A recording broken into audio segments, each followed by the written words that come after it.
eles traziam, dentro da mensagem, da primeira mensagem evangélica, podemos assim dizer, eles traziam, porque vinda é a hora do seu juízo.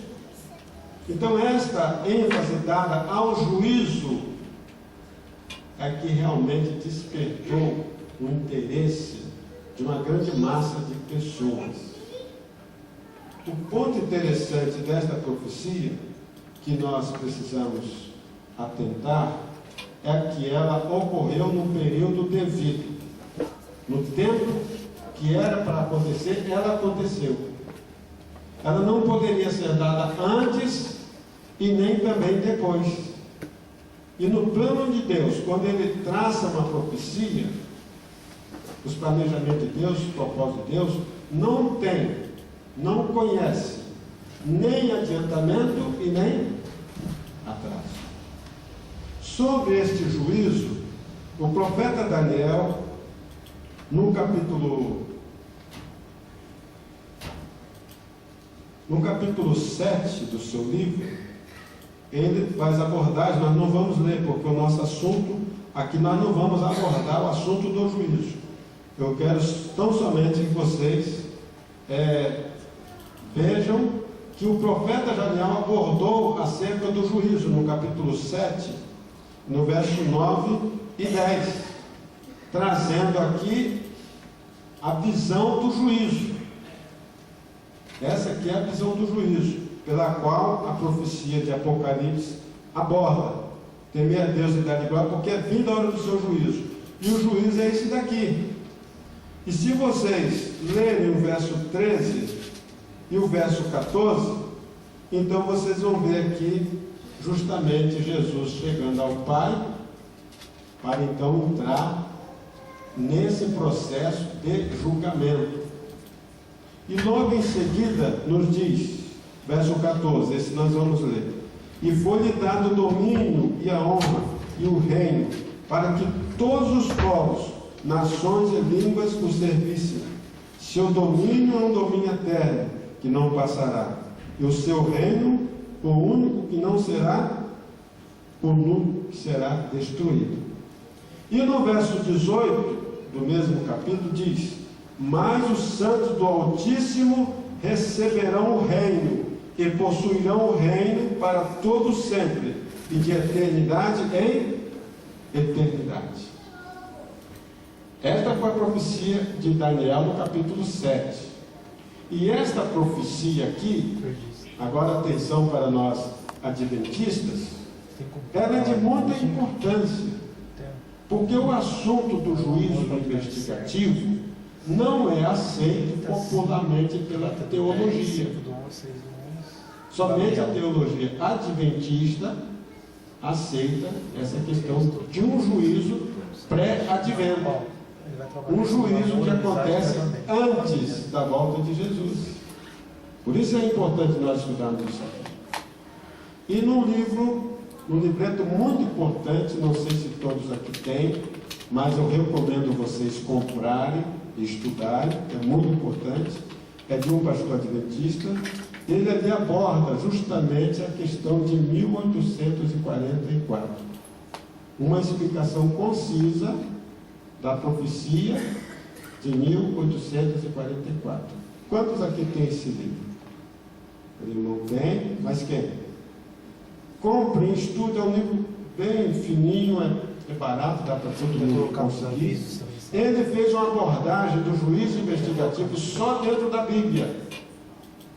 Essa é a questão. Por quê? Ele é um teólogo, é um pastor, só que ele veio de outra denominação, de outras crenças. E quando ele aceitou o adventismo, com toda, primeiro na mão, aceitou tudo que foi apresentado.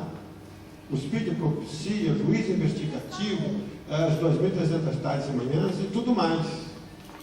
Porém, pasmem, dentro do colégio teológico, dentro da teologia adventista, este assunto estava sendo debatido, segundo ele, neste livro.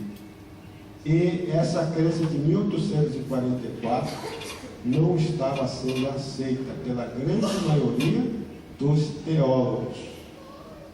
E quando ele abordava, na sua defesa, apresentava a irmã White, ele dizia: a irmã White nunca foi teóloga, então ela não tem autoridade para opinar, para dar conclusões concernentes a este assunto de teologia.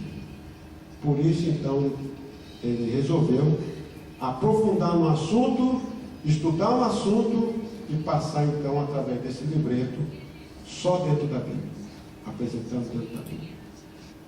Correto? E como nós estamos nessa questão?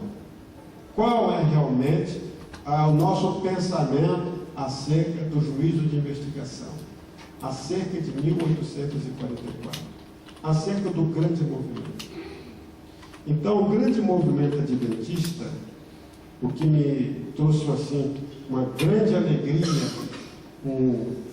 fiquei muito entusiasmado ao estar pesquisando, analisando esses assuntos, é que, de acordo com Daniel, o profeta Daniel, no capítulo 12, o Senhor disse para Daniel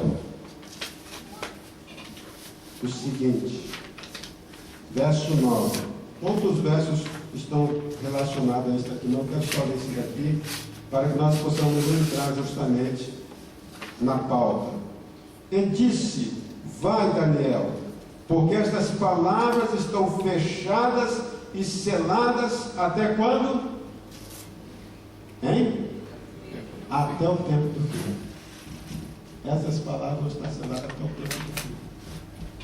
Então, desde Daniel, muitos tentaram estudar, entender e não conseguiram. E justamente no capítulo 12, ainda, e no verso 3, fala da profecia dos últimos dias. Como que ela seria então propagada em todo o mundo? A profecia do juízo, de investigação e também da volta de Jesus, e todas as profecias relacionadas a Daniel 8, verso 14. Vimos aqui: os entendidos, pois, resplandecerão como o resplendor do firmamento, e os que a muitos ensinam a justiça refugirão como as estrelas sempre eternamente. Verso 4: e tu, Daniel, fecha essas palavras e sela este livro até o fim do tempo. Muitos correrão de uma parte para outra, e a ciência se multiplicará. Amém, irmãos? Aqui está falando diretamente a ciência, o conhecimento deste livro, desta profecia. Embora nós temos relacionado a isso daqui, não uma coincidência, mas uma programática interessante do conhecimento científico, tecnológico. A partir de então, existe uma razão para isso. Foi quando justamente o império do terror, o império da escuridão, das trevas, em todos os sentidos, havia caído. Foi a partir daqui que houve conhecimento tecnológico, industrial, enfim, outros conhecimentos. Mas a profecia fala diretamente ao conhecimento das profecias destes livros. E justamente nesse período, quem começou a estudar a palavra de Deus encontrou a profecia de Daniel 8,14. O que diz lá em Daniel 8,14? Até 2300 tardes de manhã, e o santuário será o quê? Purificado. Então parecia que haviam sido combinados em toda parte do mundo, mas não foi, irmãos. Foi cumprida a profecia. Então despertou lá um jesuíta, veja bem, um católico jesuíta, e ele agora começou a estudar e entendeu que Jesus haveria de vir entre 1842 e 1844, dentro da profecia. Levantou lá José Wolff, um judeu, uma criança judia, depois um jovem judeu, que saiu, despertou a sua mente por Cristo, e agora foi estudar o assunto e chegou também a esta conclusão. José Wolff foi conhecido como mensageiro universal, porque ele pregou em várias partes do mundo. Pregou na África, pregou na Ásia, pregou na Europa e pregou nos Estados Unidos, levando esta mensagem.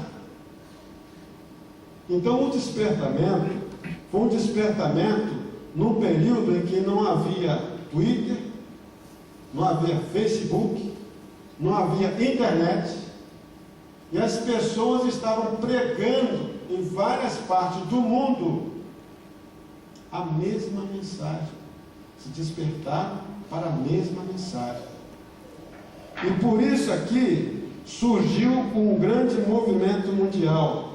Na França se levantou um outro pregador, Galsen, e ele começou a fazer um trabalho com as crianças, e as crianças aprenderam, as crianças levaram para os pais, e houve um grande despertamento. E na Escandinávia, achei interessante isso daqui, na Escandinávia, quem trouxe o assunto foram os pais, depois foram proibidos, e diz que as crianças, um grande exército de crianças, saiu para proclamar esta mensagem. Eu quero recomendar aos irmãos, por favor, estudem esse assunto no livro Grande Conflito. Este livro não foi à toa que ele foi o mais difícil para irmão White escrever. É porque aqui traz tudo. Isso que eu estou apresentando a vocês traz tudo. Como eu estou dizendo, é só uma pincelada. Mas a história, quando vocês começarem a estudar, vocês vão se emocionar, vocês vão chorar, e vocês vão ver realmente a força de um movimento evangélico. O poder do movimento quando Deus coloca sua mão sobre eles. E nos Estados Unidos, para que possamos entender, ficou o centro dessa missão, o centro desse movimento. Guilherme Miller, ele encontrou no estudo da Bíblia simplesmente, ele pegou a Bíblia e pela Bíblia, através das suas referências, as referências bíblicas, foi estudando texto por texto, e ele chegou à conclusão realmente, quando deparou com as profecias de Daniel, que realmente haveria de ter, Jesus haveria de aparecer por volta dos anos 1844. Ele, para isso, teve cálculos que foram apresentados. A partir de Daniel 8,14, ele fazendo os cálculos das semanas, dos anos que foram apresentados, ele não teve dúvida concernente a isso daí. E quando eu estava vendo essa reportagem de hoje, que eu falei para os irmãos, achei interessante que Guilherme Miller também errou no cômputo. Ele marcou para março, e todos aguardavam em março, 22 de março, né? Na primavera, e naquela expectativa eles foram frustrados, uma grande frustração. E nessa grande frustração diz que Deus tinha um propósito para que eles pudessem realmente ter aquele erro no cômputo ali, no cálculo. E esse erro de cálculo eles não descobriram, e nem tampouco seus inimigos descobriram que havia esse erro de cálculo. Deus, então, pela sua infinita misericórdia, poupou, privou deles acertarem. Por quê? Porque no movimento do 7º ano, que foi também conhecido como clamor da meia-noite, que agora descobriu que não seria em março, mas sim em outubro, 22 de outubro, ali houve um avivamento da primitiva piedade, diz a história, que nunca havia sido presenciado, comparando com o movimento da reforma da Idade Média de Lutero. Houve um aproximar-se um do outro, pessoas ligadas umas às outras, e pregando e levando a mensagem para as pessoas que estavam de fora, para os familiares, para os amigos, e apelando para que se preparassem para o grande aparecimento do Senhor Jesus nas nuvens do céu.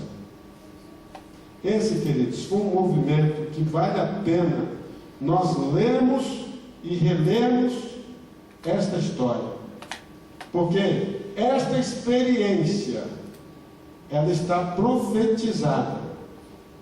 Esta experiência está profetizada a se repetir no final da história. Que nós temos na profecia 4 movimentos evangélicos: do primeiro, do segundo, do terceiro e do quarto anjo.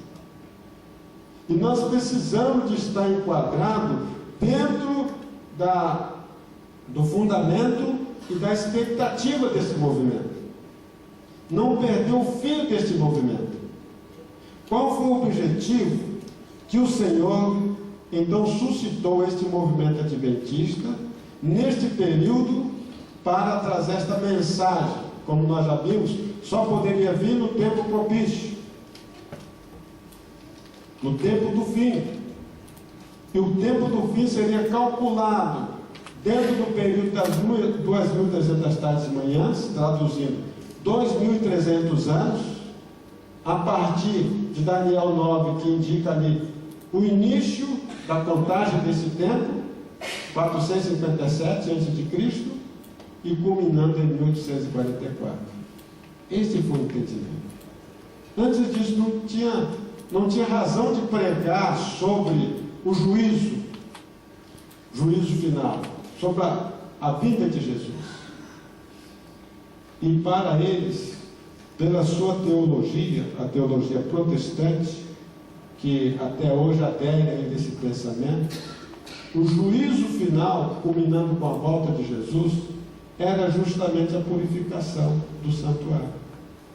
Essa era a razão que eles marcaram o fim do mundo para 1844. Por quê? O santuário é a terra, segundo a interpretação deles. E se vai vir purificar a terra, Pedro diz que é com fogo, vai ser purificado com fogo, então é o fim do mundo e Jesus vai levar os seus. Em 22 de outubro de 1844. Eles acertaram na data, mas não acertaram em quê? No acontecimento. Então, por que o Senhor mandou essa mensagem para as igrejas? Se você ler no livro do Apocalipse, o período de Sardo, vocês vão ver ali que as igrejas tinham nome de que vivia, mas estava o quê? Estava morta. A igreja havia mergulhado num estado deplorável diante de Deus. Ela estava como entidade, como organização, vivas, mas em espiritualidade, na sua missão, estavam mortas. E para isso, então, o Senhor trouxe, eu quero ler esse trecho aqui, 378 do grande conflito. Ele diz: a mensagem do primeiro anjo do Apocalipse 14, anunciando a hora do juízo de Deus e apelando para os homens a fim de o temer e adorar, estava destinada a separar o povo professo de Deus das influências corruptoras do mundo. Separar o povo professo de Deus, de quê, queridos? Hein? Das influências corruptoras do mundo. E continua: e despertá-los a fim de ver seu verdadeiro estado de mundanismo e apostasia. Notaram? Então Deus amava aquelas igrejas e desejava que elas fizessem parte desse grande movimento de preparar um povo para o grande dia do juízo. E as igrejas estavam nessa situação. Mas o que aconteceu? As igrejas aceitaram a mensagem desse grande movimento? Hein? O que vocês acham? Não aceitaram. Está aqui, ó. Rejeitando a advertência do primeiro anjo, desprezaram os meios que o céu provera para a sua restauração. Quando eles desprezaram o movimento do primeiro anjo, eles desprezaram o meio que Deus usou para a sua restauração. E agora diz aqui: desacataram o mensageiro de graça que teria corrigido os males que os separavam de Deus, e com maior avidez volveram à busca da amizade do mundo. Eis aí a causa terrível, condição de mundanismo, apostasia e morte espiritual, que prevalecia nas igrejas de 1844. Então as igrejas rejeitaram. Agora, quem foi que aceitou? Aqui agora vem aquela orientação, aquele apelo que eu queria deixar com vocês. Quem aceitou a advertência deste movimento? Hein? Notem bem aqui quem foi que aceitou. É muito importante esta parte aqui.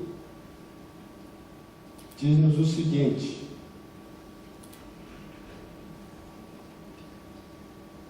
a luz veio, mas eles não aceitaram, mas alguns aceitaram.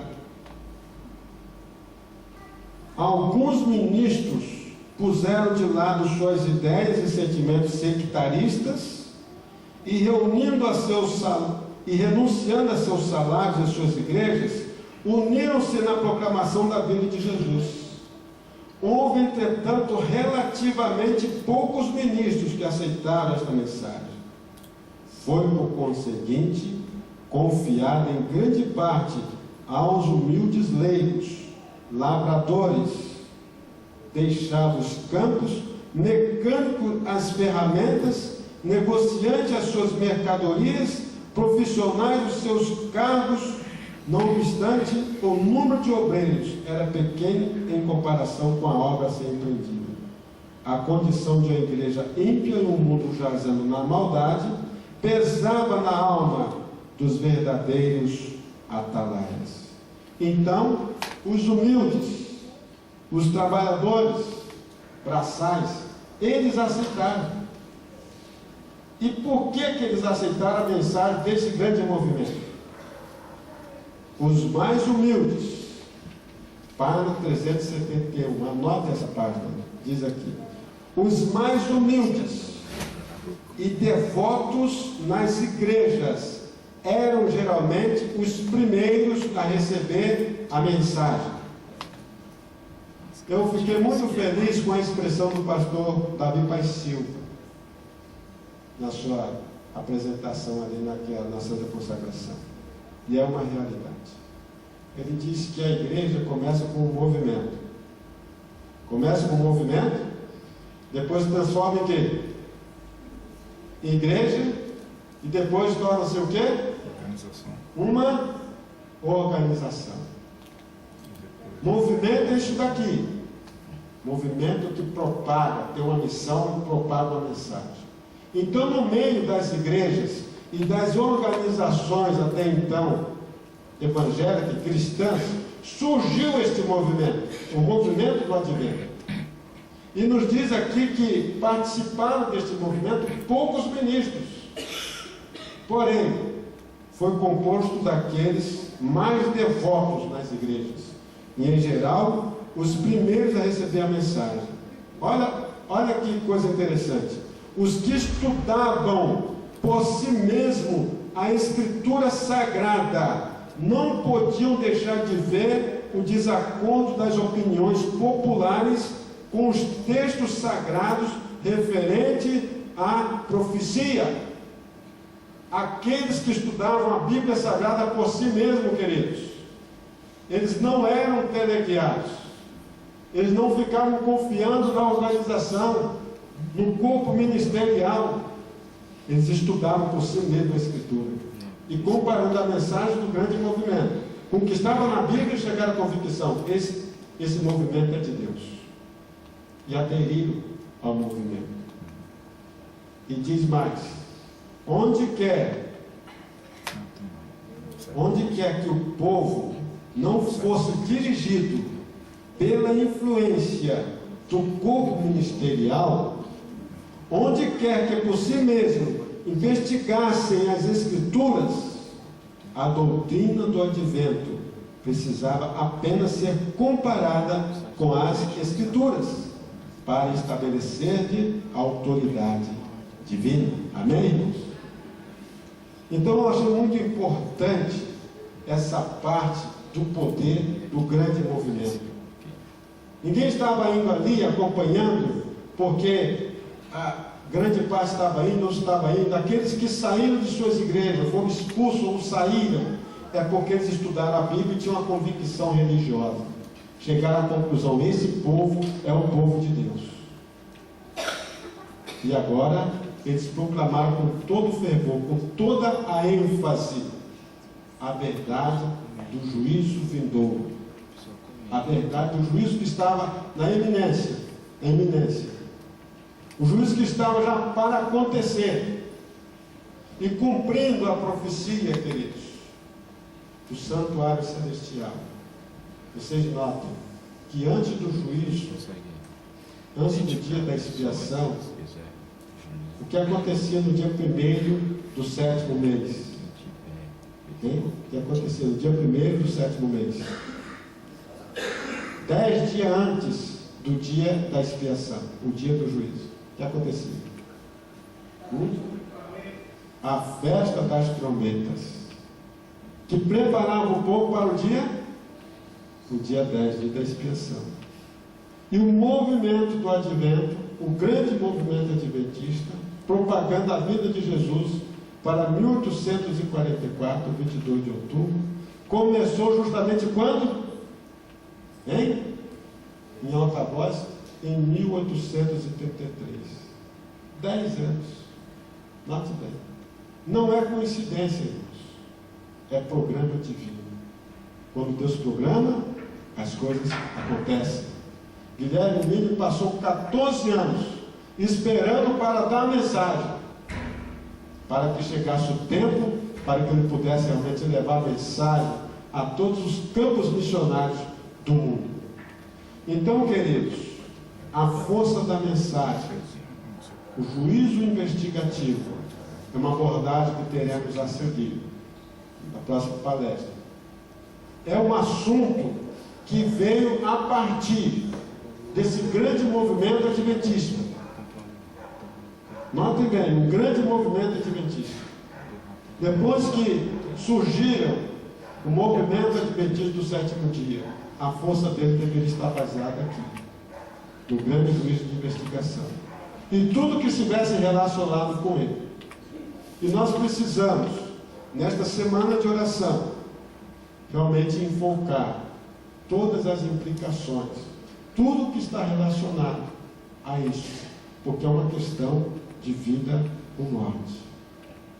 A palavra de Deus nos diz que aqueles que não compreendem o assunto do juízo de investigação, diz que eles não terão fé suficiente para apegar-se a Jesus como nosso sumo sacerdote, e não terão força para a salvação. Então é de grande importância que nós estudemos, aprofundemos e com muita oração, porque Daniel tentou entender, não entendeu. Senhor diz: não é para você não, Daniel, é para o final do tempo. No tempo dos apóstolos, uns chegaram à conclusão: Jesus está vindo aí. Daniel chegou para Paulo e disse para ele: não vai ser assim não.